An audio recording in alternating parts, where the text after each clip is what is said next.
Bwana Yesu asifiwe sana. Lakini jambo la tatu, mngoje Bwana.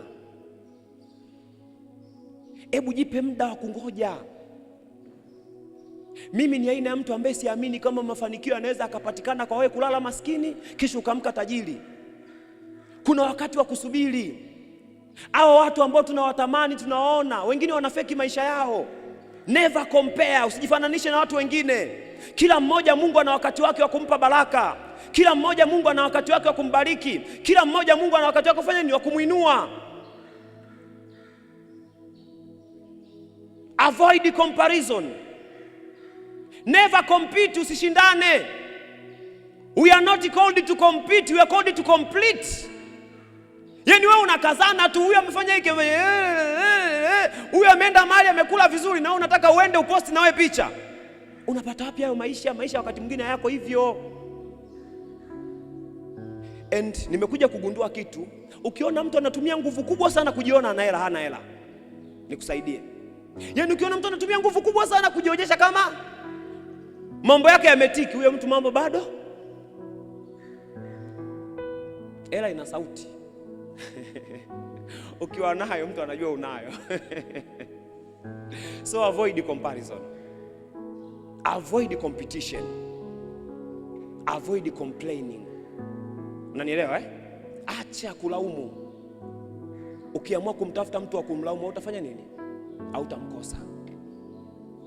Utalaumu hata serikali kwamba yani mimi ningesoma mimi walimu ningeshapata ajira siku nyingi, walimu wote wako huko. Utaweza kuishi Makete wewe? Obedi ameajiriwa Makete. Utaweza kuishi Makete? Utaanza kusema mimi ni Kiingereza tu. Yaani ile interview nimeenda, mambo yamekuwa mabaya ni kwa sababu ya Kiingereza. Ningesoma mimi shule ya nani ya Basilanjano, ningekuwa najua Kiingereza, mambo yangu yafanya nini? Yangeenda vizuri.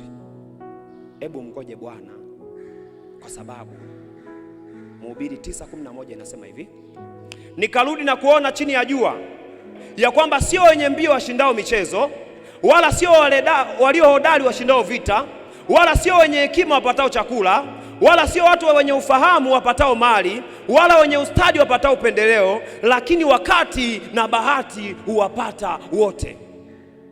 Nawaambiaga watu, mafanikio ya kimwili hayapasi kuwa kiwango cha, yani uthibitisho wa kwamba wewe mahusiano yako na Mungu yako vizuri.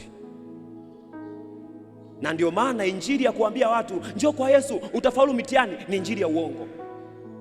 Japo ukija kwa Yesu, Yesu atakusaidia kufaulu mitihani. Lakini kuna watu wengi wanafaulu na hawamjui Yesu. Si ni kweli? Kuna watu wana mafanikio, wana hela nyingi, wamefanikiwa kwenye career, wamefanikiwa kwenye business na wana Yesu.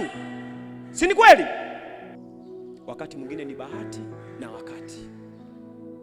Kitu cha kuhakikisha tu ni kwamba pamoja na yote mambo yanaonekana ni mazuri au yanaonekana ni mabaya, imani yangu kwa Mungu imebaki kufanya nini? Kusimama na kuwa imara. Lakini ile Yesu ya kuambia kwamba njoo kwa Yesu utafaulu masomo, sio kweli. Kuna watu wanafaulu hata Yesu hawamjui. Kwa hiyo kipimo cha kwamba mahusiano yako wewe na Mungu ni roho yako. Biblia inasema ikiwa mioyo yetu haituhukumu, basi tuna ujasiri mbele za nani? Ukiharibu na Mungu, moyo wako utakwambia kwamba kuna kitu hakipo. Lakini mambo yako yakiwa sawa na Mungu, kuna wakati unasikia, kuna tumaini unalisikia. Yaani haujashiba, hauna hela, lakini ni kama umeshiba. Mambo yako yanaonekana hayako vizuri, lakini ndio kama yani hauna wasiwasi. Kwa nini? Wamtumainio Bwana ni kama mlima Sayuni, hawatatikisika milele nini? Daima. Kwa usije ukatoka ukatuda kwamba mimi yani kwa sababu nina Mungu nitakuwa kwanza kupata kazi. Hapana, naweza kupata kazi ambaye hana Mungu. Na hiyo haipasi kuwa sababu ya wewe kufanya nini? Kupoteza imani yako kwa Mungu. Japo tutawaombea, mkono wa Mungu na neema ya Mungu ikija inaweza kukusaidia. Jina la Bwana libarikiwe. Jina la Bwana libarikiwe. Jina la Bwana libarikiwe. Mungu yuko pamoja na sisi na atatusaidia, na maisha yetu hayatakuwa kama yalivyokuwa, katika jina la Yesu. Jambo lingine la mwisho, ambatana na watu ambao ni sahihi. Usiende mtaani ukaambatana na watu ambao sio sahihi. Cha kwanza, watu wenye mtazamo chanya. Cha pili, watu ambao wanamjua Mungu. Itakusaidia. Kuna watu ambao kazi yao ni kumaliza nguvu. Yaani atakuja kwako, utaenda kwake, utamwambia Iseni, kwa kweli fulani amepata kazi, fulani amepata kazi, fulani amepata biashara, fulani ameajiriwa, fulani babake amempa kampuni tayari alisimamie. Atakwambia, yaani mwanangu, kwa hapa ninavyoona sisi kutoboa hatupo, hii nchi bila connection wendi popote. Ulikuwa una stress, unapata stress square. Hebu angalia aina ya watu ambao wanafanya nini, unaambatana nao. Wao ni watu ambao wanakupa nguvu ya kusogea mbele. Wao ni watu ambao wana mtazamo chanya. Wao ni watu ambao wanakusaidia wewe kwenda mbele. Kwa nini? Kwa sababu Biblia inasema we walk by faith not by sight. Biblia inasema mwenye haki wa Mungu ataishi kwa nini? Kwa imani. Tunaishi kwa imani, sio kwa kuona. Nampenda mtu mmoja alisema, I cannot live by what I feel, I cannot live by what I hear, I cannot live by what I see, I can live by what I believe, and what I believe the word of God. Hatuwezi tukaenda mbali kwenye mahusiano yetu na Mungu, kwenye hatima zetu, kama tumejizungushia watu wabaya. Kwa nini? Wakorintho wa kwanza 15:33 Mtume Paulo anasemaje? Anasema, do not deceive, bad company corrupt good morals. Anasema msidanganyike, marafiki wabaya waharibu tabia njema. Ulikuwa na tabia nzuri, ukiambatana na watu wabaya wanakusaidia pia tabia yako inageuka, na kutoka kwa tabia nzuri inageuka na kuwa tabia ambayo ni nini? Ni mbaya.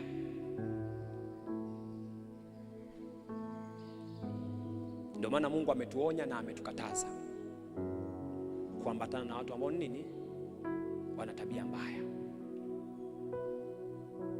Kuambatana na watu ambao wana mawazo hasi. Umeshawahi kuwa unasoma shule, unamwambia Isee, hii kozi bwana inanisumbua, sio hata nafanyaje. Badala ya mtu kukuambia Isee, hata mwaka jana unakumbuka semester iliyopita kulikuwa kuna kozi ilikuwa inatutesa. Hata mwaka ule unakumbuka kuna kitu kingine kilikuwa kinatutesa, Mungu alitusaidia, Mungu atatusaidia sasa hivi. Mtu anakuambia, yani kozi ni hatari. Mwaka jana walidisco watu 7 na mwaka juzi walikuwa 9 na mwaka huu inavyoonekana huu mwaka huu. Na kutunuka iongezekagi ukubwa na watu tunasajiliwa wengi kuliko nini, lakini na kutunuku iko vile vile. Unaona kutunuku ni ile sehemu ambayo watu wanafanya nini? Zamani tulikuwa hapa, nafikiri siku hizi mnafanyia kule. Sasa Paulo alikuwa jana ananitania, anasema walimu walikuwa wanawaambia tumesajili wanafunzi wengi sana, lakini ile ukubwa wake uko vile vile. Tutajitahidi tunawapunguza, yani tutajitahidi tuhakikishe kwamba mnapungua. Sasa wewe kweli unajiamini, yani una Mungu na unaamini katika watakaopungua na utapungua. Wakati Daudi anasema kwenye Zaburi ya 119 mstari wa 98 mpaka 100, anasema shuhuda zako ndizo ninazozitafakari. Anasema nikitafakari shuhuda zako nina akili kuliko wakufunzi wangu. Anasema when I meditate your testimonies I have understanding than my teachers. So how comes you have understanding than your teacher, na mwalimu wako akatunga mtihani ambaye wewe una akili kumzidi afu ukashindwa kufaulu? Tuondoke na mtazamo chanya kwamba inawezekana kwenda umbali wowote ambao Mungu amekusudia. Tuondoke na mtazamo chanya kwamba tunaweza kufika umbali wowote, hakuna kikwazo chochote kinachoweza kutuzuia. Hivi unaamini bado unaloza mababu zinaweza zikakupiga, zikakuzuia, zikakurudisha nyuma na umeokoka? Mtu akikwambia unaloza mababu zimekushikilia, zimekufanya nini, tell them I'm not of that ukoo. Kwenye ukoo wetu kulikuwa kuna tatizo la pumu. Kwa juzi kati nilikuwa naongea na mtu mmoja, namwambia bwana vipi? Mimi najisikia vibaya. Akaniambia vipi? Na wewe una pumu? Unanielewa Yaani ameshashumu kwamba kila mtu akisema anajisikia vibaya ni kwa sababu ana nini? Ana pumu. Nikamwambia kwa nini umesema pumu? Akasema si unajua ndo ugonjwa wetu. Nikasema shut up your mouth. I'm not of that ukoo. I'm born again. I'm born of God. I'm born of the Spirit.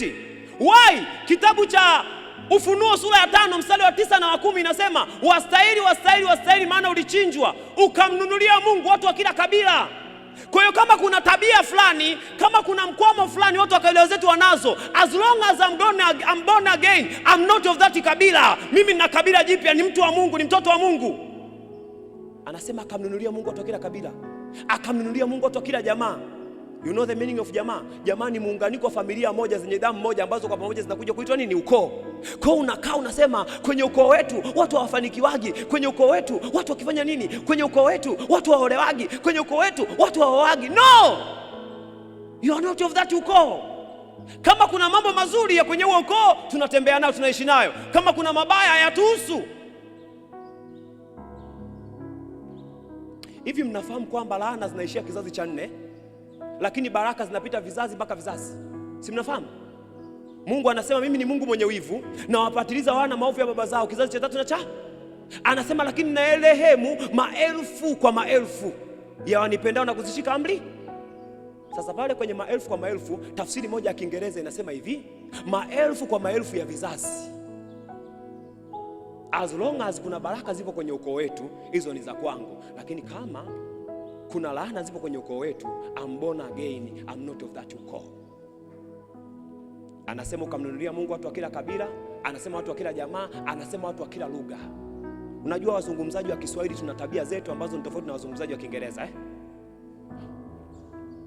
Ukakutana na mtu ukamwambia isi nataka kujua tabia huyu dada, akamwambia yule Mswahili. Ni kitu gani kinakuja kichwani kwako? Muongo jau, sio? Si ni kweli Si ni kweli Lakini what is Kiswahili? Kiswahili ni lugha, si ni kweli? When we are born again, we are exempted. Sawa sawa Afu mwisho anasema ukatununua kutoka kwenye kila taifa.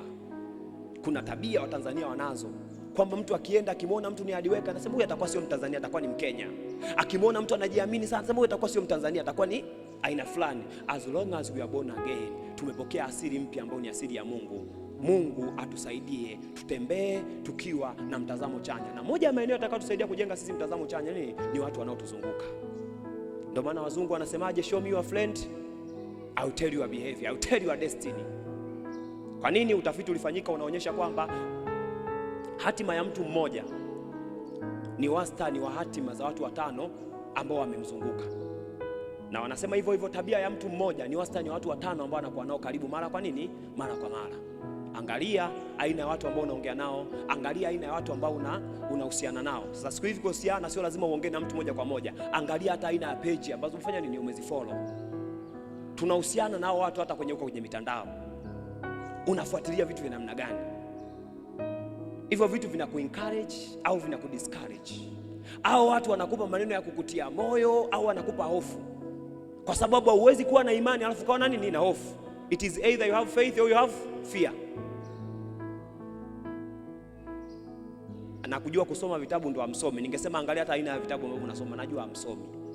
Kama yuko anayesoma ni mmoja katika nyie wote. Lakini angalia aina ya vitu ambavyo unafanya nini, unavifuatilia. Bad enough. Mambo mabaya na taarifa mbaya ndio huwa zina trend zaidi kuliko taarifa nini nzuri. Ndio bahati mbaya imekuwa hivyo.